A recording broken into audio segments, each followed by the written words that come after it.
Everybody, welcome everybody. Really proud of our guys and proud of the coaches. They've played a hard schedule to this point, and they've played hard every week, and they've coached hard every week. We've got a lot of things we need to fix. We haven't done everything perfect for sure, but the energy and the attitude's been there for 5 straight games, and I'm really proud of that. We've talked about the additions of Ted Monachino and Clyde Christensen.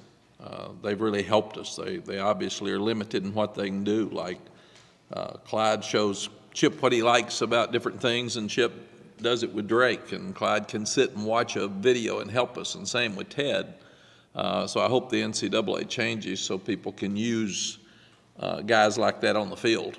But it's really been a help to us. But defensive line's playing better. I give a lot of credit to Tim Cross. A lot of people had questioned him, and those guys have stepped up. I was so proud of KJ Binkley Jones.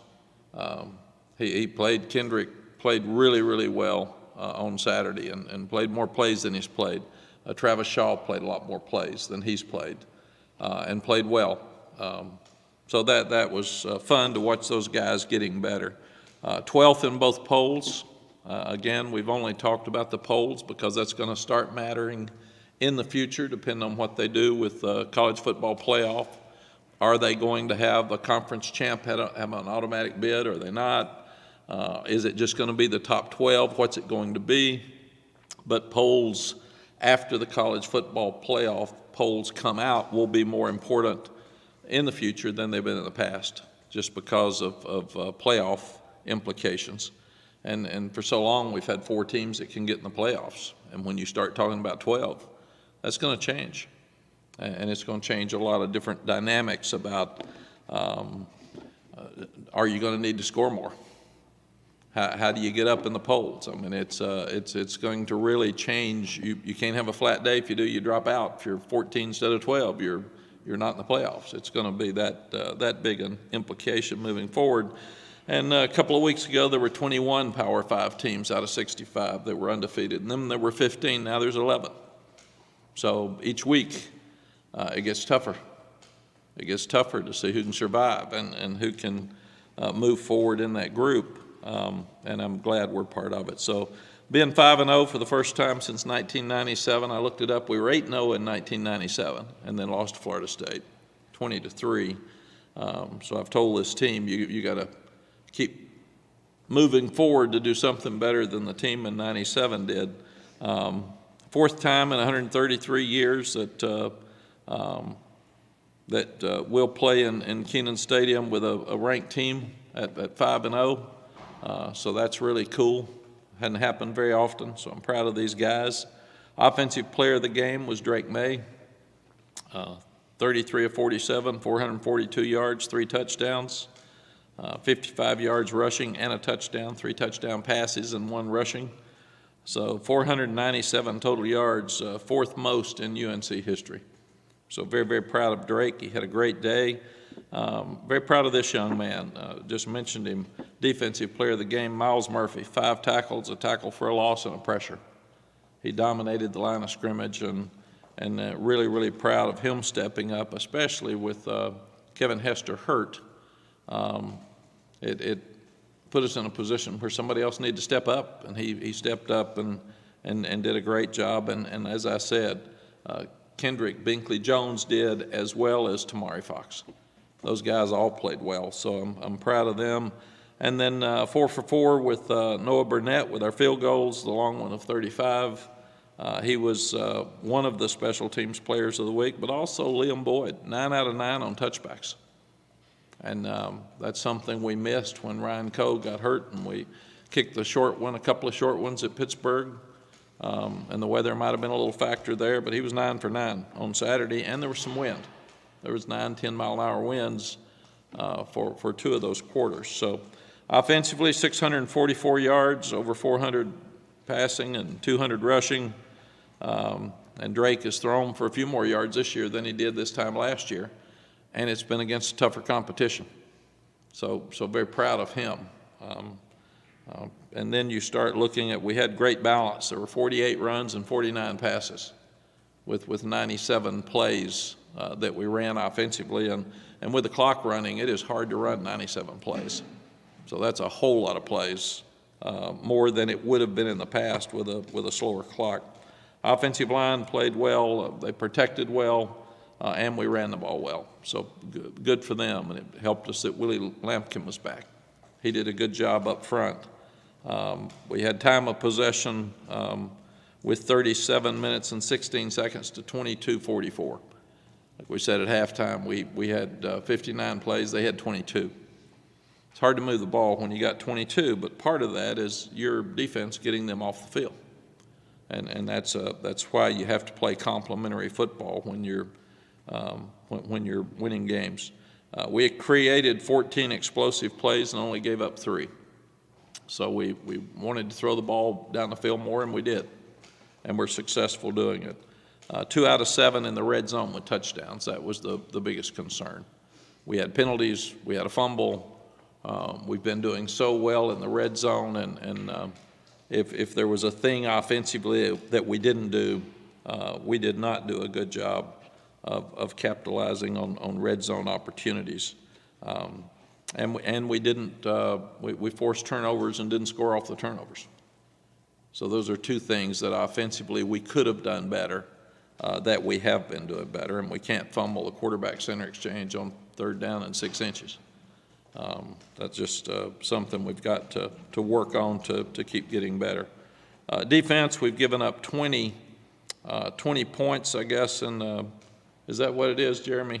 20 points in the second half versus the 4 Power 5 opponents. So that's really good. Been making tremendous adjustments at halftime. In fact, Jeremy gave me this stat. Gene Chizik is 33-8 as the defensive coordinator here in the regular season. He's 21-5 in the ACC. So he's done a tremendous job since he's been here, and so proud of the changing the narrative and turning around what was not a good defense last year, and fixing it in all areas to this point. When you start playing a lot of people on defense, which we are, and you have a lot of depth, you only play 51 plays on defense. Guys are playing 20, 25 plays a game. So you're less likely to be hurt. You're less likely to be flat the next week because you're fresh. And that's helped us as well. Gave up 200, is probably the best defensive performance since I've been back. Gave up 221 total yards, 92 yards rushing. Allowed only 11 first downs, which is the fewest in the last 11 years. Needed to contain the quarterback, and he had -7 yards rushing on scrambles, and we knew he would be the difference in the ball game, and that's something we haven't done very well. Forced a couple of turnovers, held them to 3 explosive plays, and those could have been prevented. Dominant first half. Drake had 23 completions. They had 22 plays offensively, so that's something that we can be really, really proud of. Hate that we gave up the score coming out of the halftime at the start of the 3rd quarter. There was a 3rd and 14, and we didn't make the play, and then gave them a couple of explosives there, and that was not the time to come out of a situation and let them score. So they won the middle 10, 7-3. Special teams, we were really good in kicking the ball with our field goals and kickoffs. We said that. All touchbacks, another block punt, which we've got a deficiency there we've got to fix. Ben made a tremendous play to get a first down, catch the ball, run, and get the first down after the block punt, but we can't have block punts. Usually if you have a block punt, you lose a game, and we've won 2 games with block punts the last 2 weeks. So it's something that we've got to, we addressed it and we didn't fix it. We've got to fix it. It's been a problem with our shield. It's a one-person problem, and we got to fix it. And it was a different person in Pittsburgh than it was the other day. So that's an area that we've got to do better. Mario Cristobal's done a good job at Miami. They've completely turned around who they were from last year. They're a top 25 team. They're the most talented team that we've played to this point. And they've got speed all over the place, and we'll have our hands full this weekend. Question marks?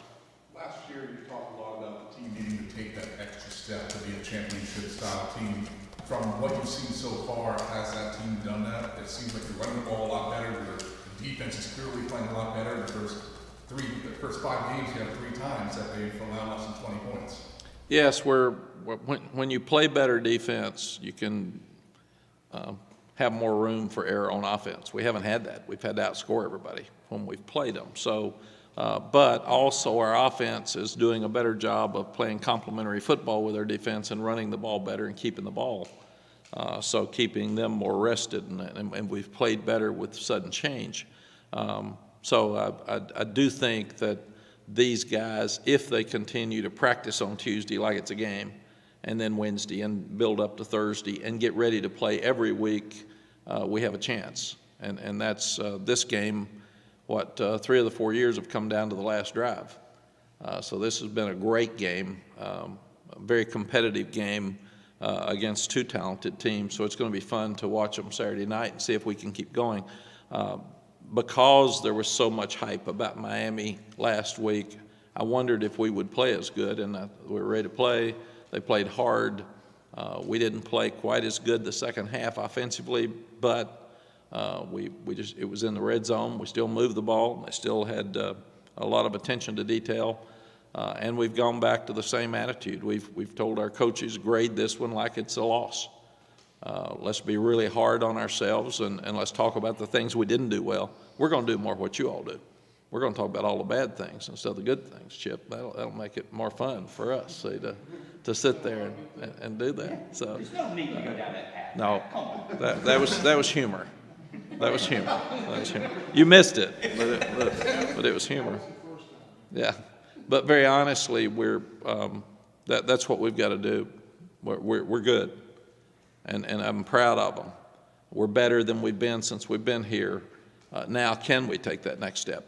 And we've got challenges throughout here to figure out whether we can do that or not. We're not talking about the end. We're not talking about anything else but getting better this week and playing to a standard, and that standard needs to be better than it was last week. And really and truly, Miami's going to play good. They're going to be excited, so we can't worry about them. We got to worry about us. As much as you want. Experience, I was going to say, facing a team coming off a crushing loss like that, it's kind of unpredictable about what kind of team you'll see. It is, but these guys have got a lot of pride. They've played us good every year. It's been a fight. I don't think it'll make any difference. They'll, if anything, they'll come in with that chip on their shoulder because they weren't happy with the way the game finished. So that's what I would think. Coaches will be on edge and players will be on edge, and everybody will be ready to go. So go back and get back on track. As much as you would want more touchdowns in the red zone, in hindsight, Noah got 4 field goals. The way he finished last year, lost some confidence, didn't win the job initially this year. How helpful is it that he is on track now, appears to have confidence, because you might need him down the road to kick a big field goal for you? Yes, it is. It is great that he made them all. I'm still really upset that we're 2 for 7 in the red zone. I'd rather him work on those in practice. We need to work on, but the confidence is great. I'm glad for him. I lost some confidence in our red zone offense, so we need to get it back so he doesn't have to kick. Mack, you talked about coaching as if you lost. It seems like as the season's gone, those negatives are shrinking a little bit. Offense, red zone, those type things. But on defense, aside from the one drive for Syracuse, what were those negatives that you'll coach them hard on coming out of this one? Well, that's why Gene comes down in a minute, Tommy. I don't want to take all his fire and let he and Chip talk to you about the individual things. But we got to play the ball better. There were some times where we had a chance to blow up a slant at safety, and we didn't. We missed a tackle even, and they made some yards. We didn't play the ball well on the 3rd and 14. That shouldn't have happened. It was a high throw, and it should have been an interception. In fact, we didn't get the quarterback on 2 zone reads where we weren't square and we weren't playing it properly, and the quarterback made yards and made plays. So I think those were probably the biggest things. We kept him in the pocket most of the day. He didn't make scramble yards. There was a ball on the ground when Sid strips it out of his hands, and we didn't get it, and we were right there, which would have been a midfield turnover. We're tackling better in space. I do think the fact that we're playing too deep everywhere, the bench is your best friend as a coach. They know that when they're out there, they better play good. If you don't play good, we're going to take you out because we've got somebody else who can play. And it's very simple. We're going to take you out fast. Offensively, we had too many penalties that really hurt us in the red zone. The penalty on Mari Gaynor was really not a penalty. He is such a high motor guy. He was running to the ball, and there was somebody in his way, and he kind of pushed him out of the way to get to the ball, so he didn't hit him, he didn't knock him down. I'm sure the official turned and saw somebody flying, but it was just Amari chasing the ball. So it's hard to get on him for that, and that's why when we saw it during the game, Gene took him out, and I said, I don't know. I think he's just hustling. Man, he's doing what we want him to do. And the interception by Huzzy, again, he's just got unbelievable instincts and hands. And we saw that when he came this spring, but it's just been, he just, if he's around the ball, he's going to catch it. Oh, you follow? Let me just follow. Do you feel like now is the best you've been to be able to implement that the bench is a great motivator? Like in years past, maybe the bench didn't provide enough talent to motivate somebody to play well. Yes, Tommy, it was either not enough talent or experienced talent. Because a lot of times they would see if a guy doesn't practice hard in practice, it's hard to put him in the games ahead of somebody else, and it's hard for them to feel like they need to come out. Now, I go back to our first year, we had a defensive lineman play 97 plays. And then how could he play good the next week? He's got to be exhausted, and you don't think about that when you don't have anybody else. As we said, he's looking over to the bench and doing this, and we're looking the other way because we don't have anybody to put in. So it's, we're good. Well, we're good, and now we can rotate those guys. And when you take a position like Des Evans, Bo Atkinson, and Jacoby Cowan, those guys can play interchangeably and all be good. And that really helps us. Tamari Fox being back really helps us. And we don't have tired players on the field. Who was that defensive lineman that played 97? I'm sorry? Aaron Crawford. Played 97 snaps against Virginia Tech in 6 overtimes. Didn't come out. And I mean, I felt sorry for him. And he played the next week. And I'm sure if we go back and look at it, he probably didn't play great, but good for him, but not good for us. 80 snaps the next week, I think, too. Was it 80 Something snaps like the that. next week? Yeah. I know, and he's 320 pounds. Aaron was a grinder. I know we can get into the details of it with Chip, but on the offensive line, that was your 4th different starting lineup in 5 games this year, which I know is due to injury and other things like that. But do you think now with Willie back and just the different moves that you've made there, you've moved some guys all over the place, do you think that group you had out there Saturday is your group now sort of going forward? Do you think that's your best 5? You know, Adam, it's a good question. I'm trying to fight them to get more guys playing. Randy likes to get his 5, and if they're in the game, they're doing well. Like we thought, we played Ed too much Saturday. Ed's not a guy who can play 97 plays.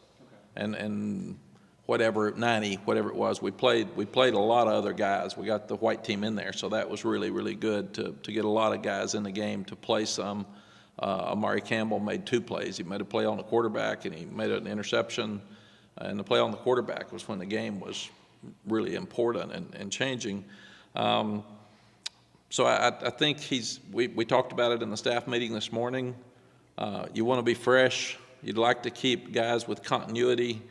And Diego Pounds has really done an amazing job for us. He's really come on, and we're proud of him, and that helped him. We wouldn't have, if we hadn't put Diego in a game, he still wouldn't be playing. We wouldn't trust him. And we've got to get Travion Green in the game more for the same reason. I think he'll do what Diego's done when we get him in the game. R.J. Grigsby is going to start practicing tomorrow, so we've got him back. So that really helps us because I thought he would be in that rotation before he got hurt. But it's a good question. It's the one position right now that we're not substituting very much, and we need to start looking at next year. I mean, you've got to have somebody coming so you don't have to go to the portal. So that's one we've still got to figure out.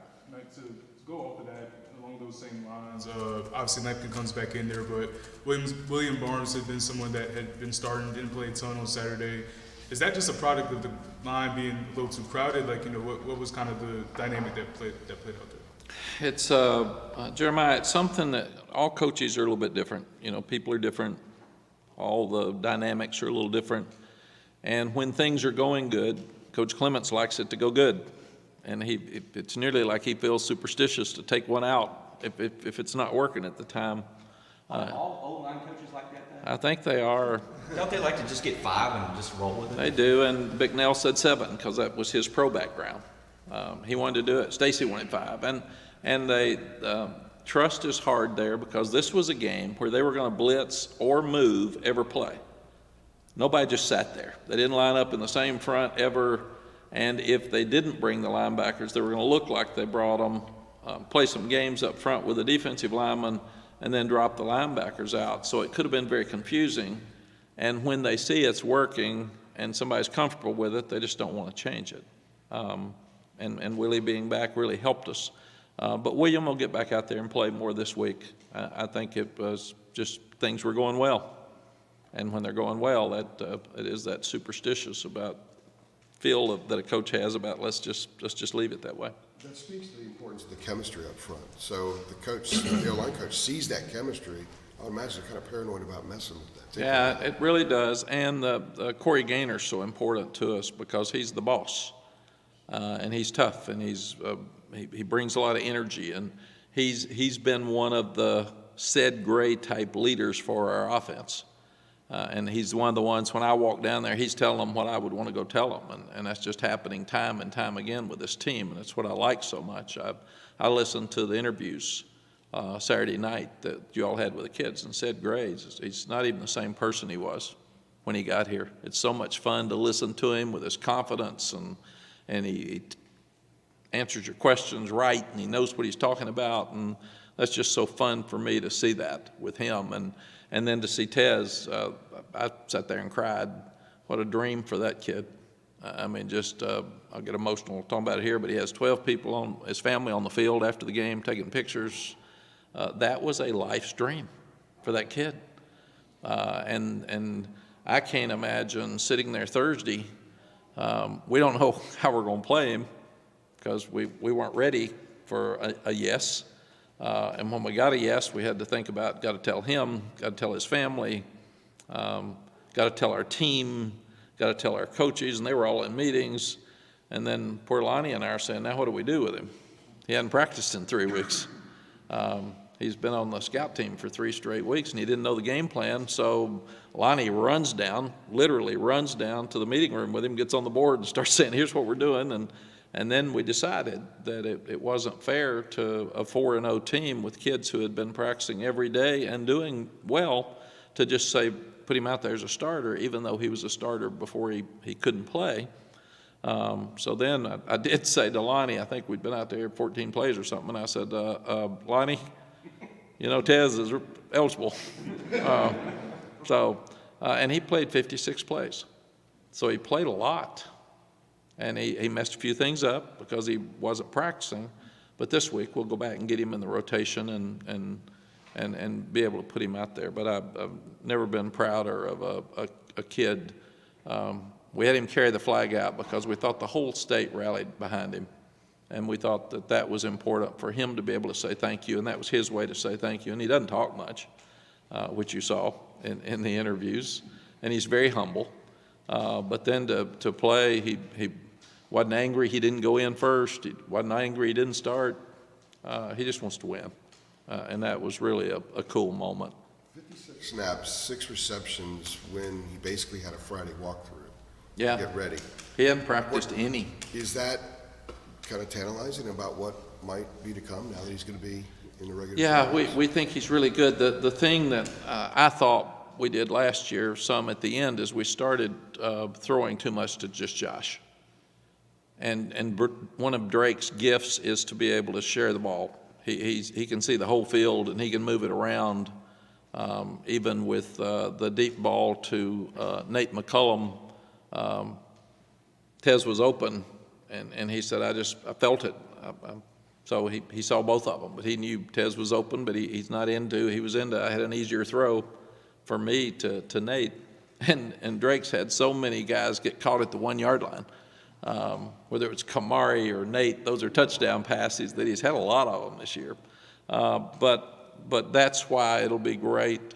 I thought there was a presence on the field for Syracuse because Tez was out there.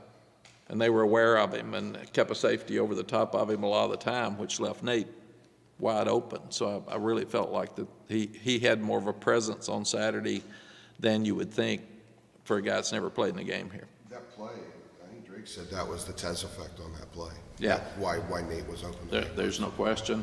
And we had a crossing route to Tez open for a touchdown, and Drake got hit right as he was throwing it, or we'd had a touchdown to him on a crossing route. Is this the most depth you've played against a quality opponent? And if so, when some of those guys get a chance to get meaningful reps in a game, do you see them practice differently the next week? Yes and yes. I probably played the same number at Pittsburgh on defense because we're starting to try to do that, and we had some guys with some soft tissue injuries in the secondary early, and now that they're well, we're doing it. We're starting to get Amari Campbell in the game more when it matters, and we need him because Ed's going to be gone, and we need Sebastian Sheeks to play some more. But absolutely, the defense is at a point where they have total confidence in 2 deep or 3 deep. They just, I look out and somebody said, boy, Don Chapman's playing a lot better. And I said, he doesn't have any choice. He knows he's got to play. You got to make plays, or they're going to say, hey, stick, get in the game, man. So that's really helping us. And the same with the front. Nobody's tired. And everybody wants to, we said you don't know how many plays you're going to have, so you better take advantage of the time you're in there to make plays if you want to stay in there. Offensively, Lonnie Galloway's got a great group of receivers. And that was supposed to be a question mark. Well, Nate and Tez haven't even played at times, and we still are good. So that helps us. The tight ends are good. I thought Bryson Nesbitt had by far his best game. He's a mismatch, and he's hard to handle in space. And the other 2 guys are really good. And they play, Freddie does an amazing job. I look up every week, and they play about 25 plays each. It's amazing how they do it. So, and I've asked the coaches to keep count and try to have a feel of who's in the game. And I hate it when a coach comes out and says, yeah, I forgot to put him in. Well, you promise a kid he's going to play, and you forget to put him in. That doesn't sound very good. But yes, that helps us. And offensive line's the question mark. Running backs, we've got, when we put Elijah Green in, I thought he was going to score, and Caleb Hood looked really good when he got in, so we're deep at running back. So the offensive line's just the group that we've got to get balanced. How important was it to get Tez in there for this start against Syracuse before going up against a top team like Miami, so that he can get, it's always going to mean a lot to have his family there, but the first one is, as you said, a dream come true. And yeah. It's kind of out of the way. We thought Syracuse was really good. They were undefeated. They played Clemson so hard, and they just had 3 turnovers for the 21 points. So that's one of the things we're trying not to do is say, this team's good, this team's not as good. Let's play good this week. We don't have to play good this week. That's who we've been, and we're trying to get away from that. But the fact that he's gotten some plays now means that the pressure of what's going to happen when I walk out there the first time, all our eyes are on me. Somebody said, how many plays is it going to take before he scores? And I thought, what an awful situation for that poor kid. He never played. He hadn't been in a game. So now we're through with the Tez talk. We're through with should he been eligible, all that's gone. It's time to play. So he is now a player on this football team like all the rest of them, and it'll be great moving forward. Mack, you guys have run the ball well before this year in terms of Javonte and Michael Carter, and I don't want to imply that a team that had Javonte Williams didn't run the ball physically with him as a runner. But it does feel like the way you guys run the ball, there's a little bit more of a, I don't know, harder edge to it, a little bit more physicality to it. How much of a difference do you feel in that regard? It's not just output, but in the way you guys are producing on the ground. Aaron, I really like what we're doing right now offensively. We've got, when we do what we're supposed to do within the scheme, we're having fewer sacks and less pressure on the quarterback. Drake said it in his interview Saturday, but he's some of the drills that Clyde have brought to Chip, the Tom Brady presence in the pocket. I watch them every day with Drake just stepping around the ball, and they're throwing a ball at him and keeping his eyes downfield, and I can see that. He's much better now at finding the soft spots instead of drifting maybe into the sack, and part of it being Drake's fault. But the presence of Freddie Kitchens in the running game, because he's tough as nails, and he's coached tight ends and running backs in the NFL, much less first-round draft choices at quarterback, and he's sitting next to Chip. They grew up together, so they're friends, so they have great conversations. The fact that Chip was a great friend of Randy Clements, and they believed in the same stuff as they were growing up together and always wanted to coach together. And then the fact that Chip had the same passing game, so we haven't dropped off in the passing game, but we've been able to use a more downhill power running attack, and you've got big backs. It does make a difference. We talked about last week that we can't afford to have 2-yard gains. We've got 220-pound backs. If we don't block anybody and everybody's moving the pocket, we should get 4 yards, 5 yards. So come on, man, let's get those yards, and instead of we can't handle second nines and second 11s, and we're not doing that near as much as we have the last couple of years, and that makes me feel really good. You have a chance. And Charlie, one other thing, Aaron, that I think is important now is that's also like the play that we faked the power running game a couple of times, but specifically on the one that we hit Nate McCullum to the 1-yard line. That was totally developed by the running game, being physical, having maximum protection, Drake sitting back there longer, safety being affected by the running game so he can come down and throwing it over the top instead of just drop back. You have a tremendous opportunity to be on ABC on Saturday night, 7:30, and a home game on top of that. Just talk about what an opportunity for the nation to see what Carolina football Yeah, is. Charlie, I'm having so much fun. And when you start thinking about what it does to this community, I mentioned that before, but number one, if you're a business person in this community, and I remember when we were here before and we were losing all the game, business people were emailing me and saying, come on, man, you're killing our business. Nobody's showing up for the games. And I thought, well, it's not helping my business either. We're not doing very good, but to pull into the stadium and have it full, and the bell tower walk now that we were through with COVID, and so many fans up there high-fiving these kids. And I've told the kids, take your headsets off and take your ear pods out so you can appreciate the fans, because I told them before the game. I've been watching games all day, and there's half-full stadiums out there, man. Don't take for granted that you're selling out. And don't take for granted that this many people are taking their time, their effort, their money to come. But it does affect your community. It does affect our university. We have to make money for all the other sports. And when we're filling them up, that's making a lot of money. The fact that you've got a primetime TV game on ABC, what type of publicity does that do for recruiting, for Chapel Hill, for the University of North Carolina? You can't buy that type of publicity. So it's just a win-win. And I remember, and I expect it to be the same way Saturday night, I remember our first game here back at home was Miami. And that was one of the best crowds I've ever seen.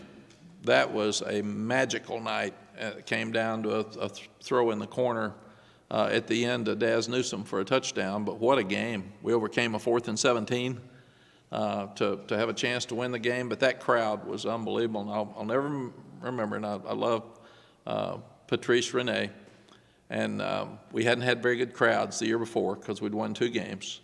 And Patrice was walking out to come into the stadium for the game, and he looked at me like, "Oh my God. Oh my God." And I said, "Yeah, this is what it's supposed to be like." So that's the way I expect it to be on Saturday night. Along those lines. You ever had a team lose the game the way in a similar fashion the way Miami did? And if so, how did you win your team back if that happened in practice the next week? You know, I haven't, but I've seen it.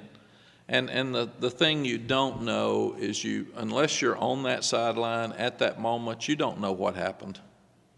I've been in some of those, and they're not going to say what happened because you don't want to talk about somebody else's business, but a lot of stuff going on sidelines. It's crazy. The fact that Notre Dame had 10 on the field. I've had 10 on the field, and somebody got hurt, or some young one came out, or 2 went in, or one that was hurt came out, and the doctor told him he was able to go back in. He went back in on his own, so you had 12 on the field. And he didn't tell the other one to come out. I mean, it's just mind-boggling what can happen with that many people on the sideline, their kids and coaches fighting for their lives and their jobs and fighting to win. But kids will respond. They'll pull together, and usually when there's more criticism, they pull together harder. Miami will come in here being well coached and excited about playing the game. Mack, along those lines, I did think about you Saturday night when that thing got nuts. Like, I mean, obviously there's a situation where they didn't take the lead, but then Georgia Tech scores in 2 plays.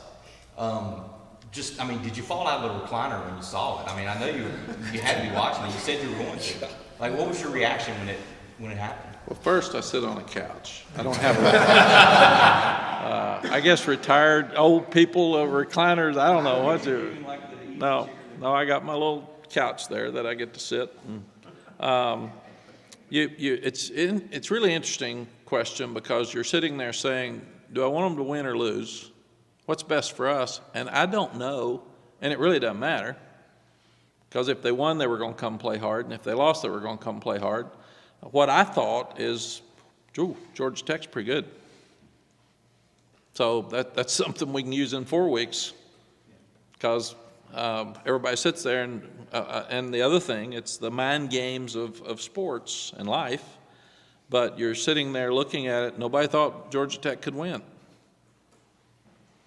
About the time you think something can't happen is when it does. I thought that was us against Georgia Tech last year. So give Brent Key credit, give Georgia Tech credit. Quarterback's better. They're running the ball good. They got a great young wide receiver.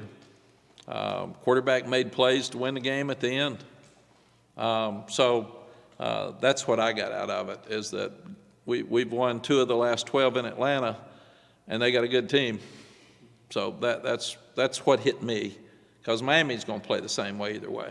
They were going to come here and play hard regardless. The only thing, they would have been rated 15th instead of 25th, and that might have been a little more hype. But other than that's not going to change the outcome of this game. Talk about the 1997 team a little bit earlier. I think you said you even mentioned it to the players. What were some of the traits that team had, and are there any of those traits that kind of you see on this current team? Yeah, the biggest trait is they were the #1 defense in the country, and they were giving up 9 points a game for the year and 210 yards. So they were killing it, and all of them got drafted except one, too deep. So, I mean, they were a dominant defensive team. We're making progress. We don't need to be in that conversation yet. But that was the difference. And we could run the ball. Chris Keldorf had a really good arm, and he was accurate. And the only game we lost was Florida State because we couldn't block them. And I think Chris got hit maybe 9 times or hit 12 times and sacked 7 or something. So we just couldn't. But the defense hung in there. It was 20-3 because we couldn't move the ball. Are those type games, the Miami, Georgia Tech, Baylor, UCF, even the Red River Saturday, are those type games gifts for you as a coach to be able to give to your players and say, look? Tommy, absolutely. I'm showing I thought probably and I watch all this stuff after I get home, because I can't sleep and I'm hyped and I stay up all night. And then I watched last night. Instead of watching Pro Bowl, I watch all the 50 plays of the teams that were out there. One of the huge differences in the Texas OU game was they're first and goal from the 1 and don't score. And there's 4 plays that they tried. Got my Austin lady over here. And I didn't get to see the game, obviously, so I go back and see what happened in the game. And with 1:24 left, they drive right down and score with 15 seconds left. So 1 minute offense, don't ever give up. You've got a chance. 1 minute defense, you got to get them off the field, man. That's when the game's won and lost. But I'm going to show the 4 plays, and I'm going to show the defense that just because they got the ball first and goal at the 1 doesn't mean they're going to score. So don't give up. Mack, you talked a few weeks ago about the difficulties of dealing with success. Are you concerned about that being a mental roadblock for this team at all? I'm really not, because they're older, they're more mature. We've been there, done that. We can go back and say we were 9-1. So we're 5-0 is nothing. So don't start feeling good about yourself. And the fact that 3 weeks ago there were 21 undefeated teams and now there are 11. So either they played somebody better than them or they weren't ready to play. And we're coaching them like you're supposed to, like we always say we do, but we're actually doing it now and they're listening, is that this is a one-game season. This is the only game that matters. If you don't win this one, you can't get where you want to go. And we're talking a lot about, and I mentioned it in the staff meeting this morning, this team still got a story to tell. And the story will be for the rest of their life. And I was sitting there with Dusty Dvorak, who did our game, and he played against us when he was at OU and I was at Texas, and he said, we were 2-1 against you. And that matters. So I told the players, the people are going to ask you, what was your record against Miami? They're not going to ask you how much you played. But they are going to ask you, what's your record against Duke? What's your record against State? And it matters. And it matters when you're 40. And it matters when you're 60. So you still are building your story. And they don't want to hear you were 5-0 and ended up 5-7. That doesn't hold any weight. And the second part of that is tell your story, but tell it without excuses and without regrets. I've got regrets last year that we were 9-1 and didn't finish well. I do, and I can't get those back. Regrets and excuses are losses for the rest of your life, and you can't get them back. So we can do something about it tomorrow. We can't do something about it Sunday. So don't wait till Sunday. You fix it today and make sure that you continue to fix it. Mack, aside from the weird ending, what else about Miami from the Georgia Tech game stood out to you? Seems like all everyone's talking about is the ending, but what else from that game? Yeah, they're so talented on defense. Their front's active, their linebackers are good, their 2 corners are great. They've given up very few throws all year. The 2 safeties are unbelievable. The nickel played corner 2 years ago, so he's a lot like Huzzy. So they're just so talented. Offensively, we saw what the quarterback did to us here 2 years ago. He ripped us. And he did the same thing last year. Their receivers are big and tall and can run. Their offensive line's huge. And they're running the ball better. They've got 2 really good backs, and they are consciously running the ball and therefore protecting better. They just absolutely stomped Texas A&M. So I'll be watching that game more than Georgia Tech. That's who we'll see. We won't see the team that played Saturday night, and that's what you learn. You got to figure out who you're going to play. All right. Okay. Thank you all. Thank you, Mack. Thank you.